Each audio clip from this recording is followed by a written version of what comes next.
அண்மை செய்தியை பார்த்து வருகிறோம். தமிழ்நாடு போக்குவரத்து கழகத்திற்கு உரிய கட்டணம் செலுத்தாத ஆம்னி பேருந்துகள் தடுத்து நிறுத்தப்பட்டிருக்கிறது. அதனால் அங்கு வாக்குவாதம் ஏற்பட்டிருக்கிறது. பெங்களூரில் இருந்து கேரளா செல்லும் ஆம்னி பேருந்தை தடுத்து நிறுத்தி இருக்கிறார்கள் அதிகாரிகள். அதனால் அங்கு வாக்குவாதம் ஏற்பட்டு பரபரப்பான சூழல் நிலவி வருகிறது. அந்த காட்சிகளையும் உடன் பார்த்து வருகிறோம். இது குறித்த விவரங்களோடு இணைகிறார் எமது செய்தியாளர் சிலம்பரசன். சிலம்பரசன், என்ன நடந்தது, முழு விவரங்கள்? வணக்கம். சேலத்தில் பெங்களூரிலிருந்து கேரளா நோக்கி சென்ற ஆம்னி பேருந்தை தடுத்து நிறுத்தியதால் போக்குவரத்து துறை அதிகாரிகளுக்கும் அந்த பேருந்தில் பயணித்த பயணிகளுக்கும் கடும் வாக்குவாதம் ஏற்பட்டது. குறிப்பாக இன்று கர்நாடகா மாநிலம் பெங்களூரிலிருந்து கேரளா நோக்கி கிறிஸ் என்கிற தனியார் ஆம்னி பேருந்து வந்து கொண்டிருந்தது.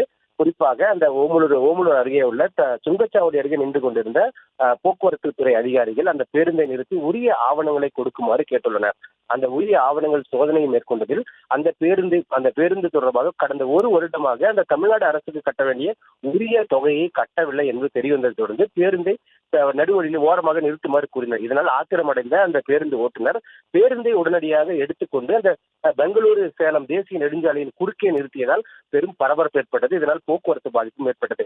இதனைத் தொடர்ந்து அந்த பேருந்தில் இருந்த பயணிகள் மற்றும் அந்த வட்டார போக்குவரத்து கடுமையான வாக்குவாதத்தில் ஏற்பட்டனர். இதனைத் தொடர்ந்து அந்த பேருந்தை அங்கு வந்த கருப்பூர் காவல்துறையினர் அந்த பேருந்தை ஓரமாக எடுத்து நிறுத்திவிட்டு அந்த பேருந்தை நடுவில் ஒரு சாலையில் நிறுத்திய அந்த ஓட்டுநரை தற்போது விசாரணைக்காக கருப்பூர் காவல் நிலையம் அழைத்து சென்றனர். குறிப்பாக சுமார் அரை மணி நேரத்திற்கு மேற்பட்ட இந்த வாக்குவாதங்கள் ஏற்பட்டதால் அந்த பகுதியில் பெரும் பரபரப்பு ஏற்பட்டது.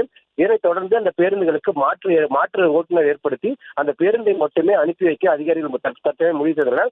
இந்த உரிய கட்டணம் செலுத்தாத தொடர்பாகவும் அவர்கள் அந்த விசாரணை மேற்கொண்டு வருகின்றனர்.